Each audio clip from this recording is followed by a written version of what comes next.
Assalamualaikum warahmatullahi wabarakatuh. Waalaikumsalam warahmatullahi wabarakatuh. Alhamdulillahirrabbilalamin. Segala puji bagi Allah Subhanahu wa Ta'ala yang terus memberkahi kita dan meridhoi kita dalam setiap kegiatan hari ini. Selawat dan salam kita sanjungkan ke Nabi kita, Nabi besar Muhammad SAW, yang insya Allah kita akan nantikan syafaatnya di yaumul kiamah nanti. Dan luar biasa hari ini para pemirsa, kita kedatangan tokoh sesepuh orang tua kita di Kabupaten Kerom, Bapak Wakil Bupati kita, Bapak Wakil Bupati Kabupaten Kerom, Bapak Haji Dr. Andes Daud MSI, yang luar biasa datang di hari ini untuk memenuhi undangan kita dalam podcast Tapal Batas Masjid Agung Nur Huda Kabupaten Kerom menembus perbedaan. Assalamualaikum Pak Haji. Waalaikumsalam warahmatullahi wabarakatuh. Sehat ya Pak? Alhamdulillah sehat. Iya, luar biasa di tengah kesibukan Bapak Wakil Bupati masih bisa datang ke sini, dan tentunya kita akan duduk di sini untuk ngobrol-ngobrol Pak. Iya Pak, jadi kita bulan ini dalam rangkaian kegiatan Hari Santri Nasional tentunya. Yang luar biasa, kita akan membicarakan tema sinergi pemerintah dan santri membangun Kerom yang religius dan tangguh. Jadi kan di Kerom ini nih yang perbatasan dengan luar negeri Papua Nugini, otomatis tantangannya banyak nih Pak Wakil. Iya, apalagi Bapak sebagai sesepuh kami di umat Muslim, mengenai semangat Hari Santri di Kabupaten Kerom, menurut pandangan Bapak Wakil Bupati itu seperti apa di wilayah perbatasan ini? Ya, terima kasih dan kepada seluruh masyarakat Muslim dan masyarakat yang ada di Kabupaten Kerom, bahwa pada kesempatan yang berbahagia ini saya ingin sedikit menyampaikan tentang semangat Hari Santri di Tapal Batas di Papua Nugini.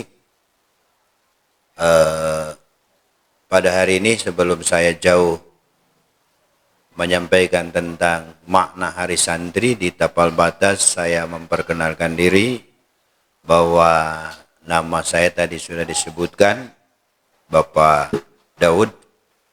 Saya berasal dari Kabupaten Sumedang, Jawa Barat Pak, jauh-jauh. Jawa Barat, iya, ya. Sampai ke Papua juga. Dan saya ke Papua tahun 1995. Saya masih SMP tuh Pak Haji. Luar biasa. Pertama saya bertugas di MI Al-Azhar di Arso 4 tahun 1997. Itu pertama saya menjadi calon pegawai negeri di Kementerian Agama. Iya. Kemudian saya mendirikan Madrasah Sanawiyah dan Pondok Pesantren di Arso 4, yaitu Madrasah Sanawiyah Al-Azhar dengan Pondok Pesantren Latifah Mubarakah, yang pada saat ini dipimpin oleh beliau Pak Ustadz Mahfud Mudor. Tahun itu tahun berdirinya Pondok Pesantren adalah tahun 2006. 2011 saya sudah diperintahkan oleh Kementerian Agama untuk mendirikan Madrasah Aliyah Negeri Kabupaten Kerom yang berposisi atau berada di Arso 3 sampai 2024. Luar biasa. Berarti Pak Wakil Bupati ini keterikatan atau dengan langsungnya dengan santri luar biasa ya, dari tahun 2006 tadi ya. Baik. Jadi memang Pak Wakil Bupati ini lahir dari seorang pendidik memang ya. Jadi pendidik, saya guru.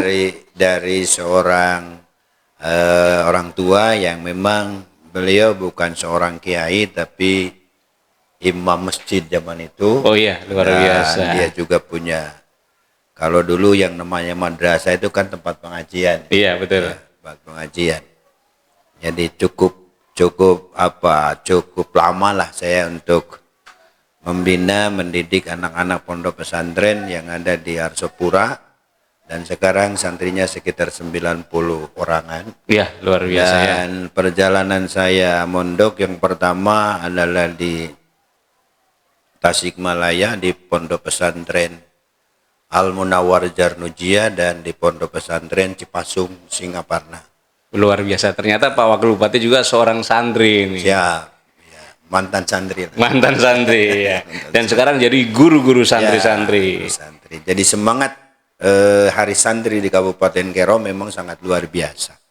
Dan yang paling saya kagumi dan yang saya banggakan bahwa seluruh ormas Islam yang ada di Kabupaten Kerom ini semuanya semangat untuk mengadakan Hari Santri yang akan dilaksanakan dalam tanggal 22 Oktober 2025 dan diprediksikan sekitar 4.000. Luar biasa. Berarti memang santri dan masyarakat ini luar biasa antusiasmenya ya. Iya. Sudah siap. Ya. Iya. Kemudian peran pemerintah Kabupaten Kerom, dan saya juga perlu saya sampaikan pada podcast ini bahwa Pak Bupati Kabupaten Kerom sangat mengagumi, sangat memberikan respon yang luar biasa terhadap Hari Santri sehingga beliau menyanggupi atau memberikan dana untuk kegiatan Hari Santri yang akan dilaksanakan pada tanggal 22 yang akan datang. Subhanallah. Ini termasuk berita yang menggembirakan karena Pak Bupati langsung memberikan support, betul, baik material maupun moral ya kepada kita semua. Iya. Jadi pemerintah kan mendukung tadi dalam bentuk memberikan dukungan pembiayaan maupun moral luar biasa. Penguatan kegiatan agamaan selain perayaan Hari Santri tentu ada penguatan yang akan dilaksanakan karena di dalam 8 aspek transformasi itu ada transformasi spiritual, Pak. Siap. Ya, yang memang aspek itu luar biasa yang diusung oleh Bapak Peter Gus Bagir dan Bapak Haji Daud tentunya, sehingga itu merupakan bentuk dukungan penguatan kegiatan keagamaan. Kira-kira menurut pendapat Bapak bagaimana, Pak?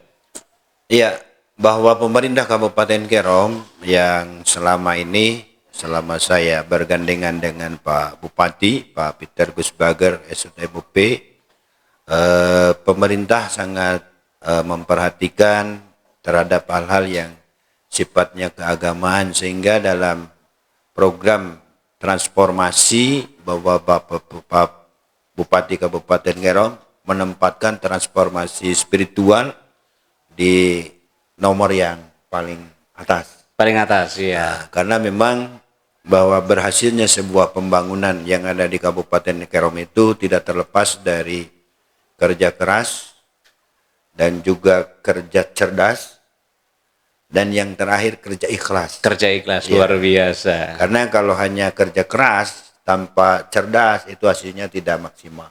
Ya, berarti sesuai dengan semboyan yang Kenkei Guraken Suri ya, Pak. Siap, iya, begitu. Tuhan yang menciptakan, kita yang membangun. Tentu dengan ikhlas tadi. Ya. Iya. Jadi pondasinya ikhlas itu didasari daripada keimanan.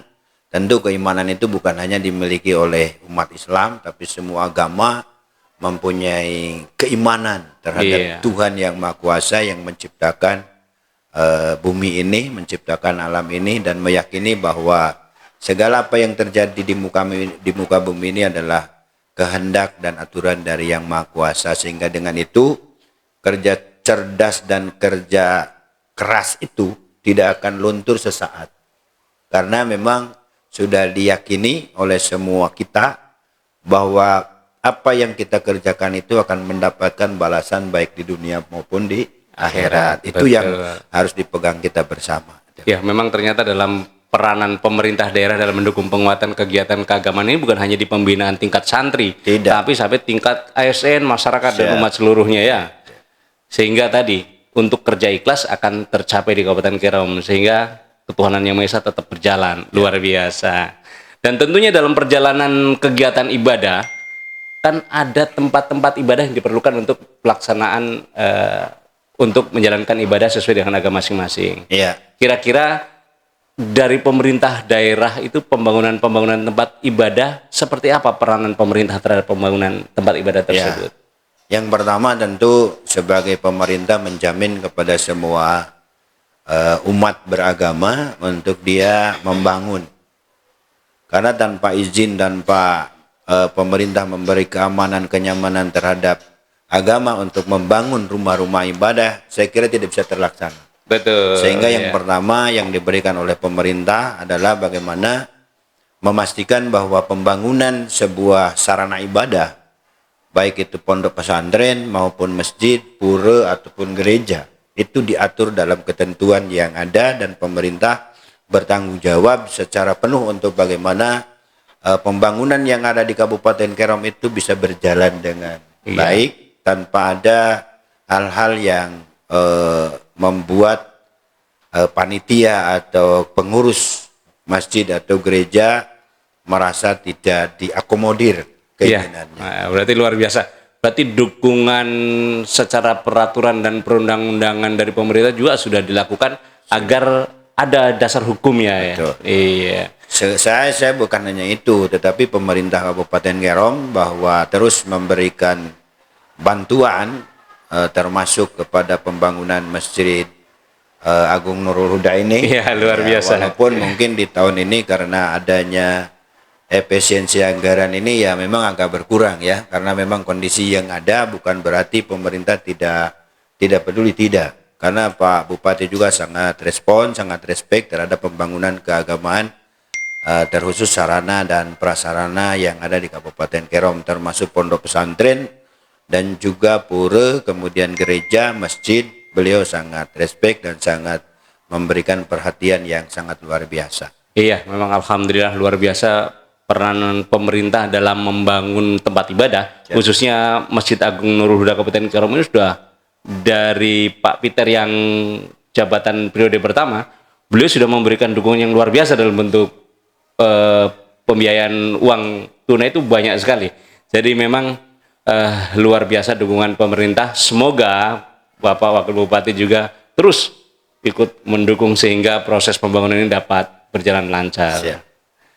Ya, kemudian kemungkinan ini kan setelah jadi Pak, insya Allah beberapa tahun kemudian Pak Wakil Bupati, kita semua berharap Masjid Agung Nurul Huda ini akan menjadi pusat atau center kegiatan. Kira-kira harapannya Pak Wakil bagaimana untuk Masjid Agung seandainya nanti sudah jadi gitu? Ya, Masjid Agung tentu ini kan bukan hanya menjadi milik orang atau masyarakat Muslim yang ada di Arso II ya. Iya, betul. Karena ini Masjid Agung itu adalah masjid yang memang diberikan SK oleh Pak Bupati Kabupaten Kerom sebagai masjid yang representasi daripada masjid kabupaten. Masjid kabupaten. Oleh karena itu tentu di dalamnya itu harus menjadi sebuah tempat yang bisa dijadikan oleh kita semua dan juga masyarakat yang lain yang non muslim menjadi sebuah percontohan atau pilot percontohan untuk bagaimana mempersatukan umat atau masjid-masjid yang ada di Kabupaten Kerom, sehingga nanti ketika ada hal-hal yang perlu didiskusikan dengan BKM-BKM yang ada di Kabupaten Kerom, ya saya berharap bahwa di masjid inilah tempatnya. Ya, dan selain itu juga ormas-ormas Islam.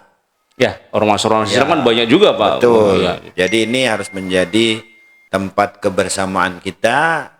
Boleh dikatakan kalau bahasa kerennya menjadi Islamic Center lah. Luar biasa, semoga bisa terjadi dan insya Allah Masjid Agung bisa bermanfaat untuk umat yang lainnya. Ya. Masjid Agung menjadi rahmat lil alamin untuk umat yang lainnya. Semoga seperti itu.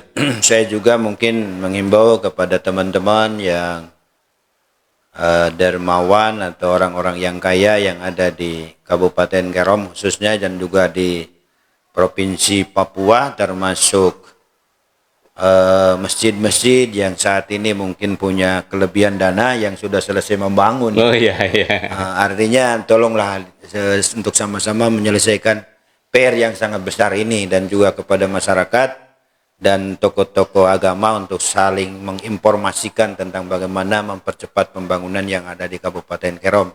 Dengan satu harapan saya bahwa Masjid Agung Nurul Huda ini menjadi sebuah tempat untuk mempersatukan semua ormas dan semua kegiatan yang ada kegiatannya dengan keagamaan yang ada di Kabupaten Kerom. Iya, jadi kan tadi sudah untuk menjadi center Islam Center di Kabupaten Kerom dan kegiatan-kegiatan keormasan, dan tentunya hal itu menyangkut kepada masyarakat lintas agama nih. Kira-kira pandangannya seperti apa supaya masyarakat lintas agama di wilayah perbatasan ini maknanya ada. Wah, Masjid Agung ini bagus nih untuk lintas agama. Kira-kira pandangan Bapak atau harapan Bapak terhadap masjid itu seperti apa? Yang pertama, saya berharap bukan hanya kepada Masjid Agung, tapi juga kepada tokoh-tokoh agama yang ada di masjid-masjid yang ada di Kabupaten Kerom, khususnya bahwa yang pertama untuk memberikan pembinaan, memberikan pemahaman kepada masyarakat, kepada santri, dan kepada majelis-majelis taklim yang ada di Kabupaten Kerom bahwa kita itu sebagaimana yang disampaikan oleh Allah di dalam Al-Quran, wa ma arsalnaka illa rahmatan lil alamin, ini harus betul-betul menjadi sebuah rujukan kita bersama, Ya. termasuk di dalamnya Masjid Agung Nurul Huda ini harus menjadi sebuah uswah hasanah, menjadi contoh bagi masjid-masjid yang lain untuk bagaimana memberikan kenyamanan, memberikan keamanan, memberikan toleransi yang sebaik-baiknya, tentu toleransi yang tidak kebablasan, yang sesuai dengan syariat Islam dan Al-Quran dan Al-Hadis, tentunya seperti itu. Iya, berarti kan antara masyarakat yang berlintas agama ini bisa terjalin hubungan sesama manusianya. Dan tentu di dalamnya itu ada sinergi antara pemerintah, tokoh agama, dan masyarakat dalam menjaga kerukunan dan toleransi di Kerom. Kira-kira yang sudah dilakukan pemerintah itu apa saja? Dalam tubuh pemerintah itu sih, pemerintah Kabupaten Kerom kan ada di situ Kesbangpol ya. Ya, melalui Kesbangpol. Dan itu adalah salah satu wadah yang untuk bagaimana sebagai perpanjangan tangan pemerintah kabupaten untuk bersinergi dengan Kementerian Agama, kemudian di dalamnya ada MUI, dan juga FKUB, Forum Komunikasi Umat Beragama, di mana semua itu harus bersinergi, harus berkolaborasi sehingga tidak akan terjadi hal-hal yang saling mencurigakan di antara satu dengan yang lainnya, di antara umat beragama yang ada di Kabupaten Kerom. Betul, Pak Wakil Bupati. Tentu saya ingin menyampaikan sedikit apa yang dikatakan Nabi, ikhtilafu ummati rahmah. Jadi perbedaan pendapat, perbedaan agama itu sunatullah. Adalah rahmat ya. Ada. Iya. Itu sunatullah. Jadi kalau kita masih tidak menyadari keberadaan agama lain, tidak menerima keberadaan agama lain, berarti Islam kita itu belum sempurna. Betul ya. Itu belum sempurna, dan kebaikan Islam itu bagaimana bahwa apa yang Allah ciptakan di muka bumi ini ya kita harus aware, harus memang apa yang Allah ciptakan, perbedaan agama, perbedaan suku, perbedaan ras, ini harus betul menjadi satu keimanan bahwa Allah itu menurunkan segala sesuatu, tidak ada yang sia-sia. Betul, memang luar biasa tadi di Kerom ini kan semua suku ada. Semua agama ada, bahkan ribuan karakter ada. Tetapi kalau kita komunikasikan dalam forum-forum resmi, terus kemudian tadi ada kesadaran diri bahwa perbedaan adalah rahmat, pasti kita akan toleransinya aman, lancar, dan sejahtera, seperti itu. Dan harapan dan pesan Bapak kepada para santri, ulama, serta masyarakat Kerom dalam mewujudkan daerah yang religius, rukun, dan maju untuk masyarakat Kerom itu seperti apa? Mungkin ada harapan dan pesan. Yang pertama tentu saya berharap dengan hadirnya atau dengan peringatan Hari Santri ini, kita merujuk kepada sebuah sejarah bahwa dicetuskannya tanggal 22 Oktober sebagai Hari Santri pada saat ini adalah berawal dari sejarah Kiai Haji Hasyim Asy'ari ketika mencetuskan resolusi jihad. Resolusi jihad yang dibacakan oleh Kiai Haji Hasyim Asy'ari. Dan di mana di dalamnya yang pertama beliau menegaskan tentang cinta tanah air. Satu, cinta tanah air. Nah, yang kedua bahwa kita menyadari bahwa negara Republik Indonesia ini tercipta itu bukan hanya karena golongan umat Islam, bukan hanya para pejuang Islam, tetapi semua pejuang-pejuang yang ada di Indonesia itu berbagai latar belakang agama. Betul. Dan semua menyadari bahwa Bhinneka Tunggal Ika itu menjadi kekuatan yang sangat luar biasa. Subhanallah, luar Sehingga biasa. dalam Islam ada istilah kita harus menjadi contoh teladan harus melakukan persaudaraan di antara umat Islam yang dikenal dengan ukhuwah Islamiyah. Uhuwah Islamiyah. Ya, yang kedua kita juga harus bagaimana membangun sinergi dengan umat manusia yang berbeda agama, yaitu disebut dengan ukhuwah insaniyah. Kemudian yang terakhir bahwa kita juga dituntut dan diwajibkan untuk bagaimana kita menjaga negara NKRI ini dengan ukhuwah watoniyah, di mana ukhuwah watoniyah ini mempunyai makna yang sangat dalam, artinya bahwa kita semua masyarakat yang ada di Kabupaten Kerom ini, organisasi yang ada di Kabupaten Kerom ini harus punya tanggung jawab secara moral kepada keberadaan kabupaten ini, sehingga ketika ada hal-hal yang memang tidak cocok, tidak sesuai apa yang dilakukan oleh ASN, aparat pemerintah, Iya. itu semua harus peduli Iya. untuk mengingatkan mereka, jangan dibiarkan, karena tanpa kerjasama dan tanpa adanya kita saling mengingatkan, saya yakin agak susah untuk bagaimana Kerom bangkit. Begitu. Betul. Tapi dengan kebersamaan, dengan saling mengingatkan, saya yakin dan percaya bahwa Kabupaten Kerom akan menjadi sebuah kabupaten yang bisa memberikan rasa nyaman, sejahtera bagi masyarakat yang sekarang boleh dikatakan masih banyak yang miskin, yang mudah-mudahan ke depan bisa lebih baik. Amin, amin, amin. Ya, jadi luar biasa tadi dari kita sudah ngobrol dengan Pak Wakil Bupati mulai dari Hari Santri sampai dengan peranan Masjid Agung, pembangunan Masjid Agung, terus pemeranan pemerintah dan sinerginya, dan kemudian harapan dan pesan kepada para santri yang tadi sudah disampaikan. Secara garis besar, Bapak Wakil Bupati ini merupakan orang tua kita, merupakan tokoh sesepuh kita di Kabupaten Kerom. Kita mengharapkan pesan yang luar biasa dari Bapak, kiranya apa yang harus dilakukan kita agar Kerom lebih maju dan bersatu tentunya.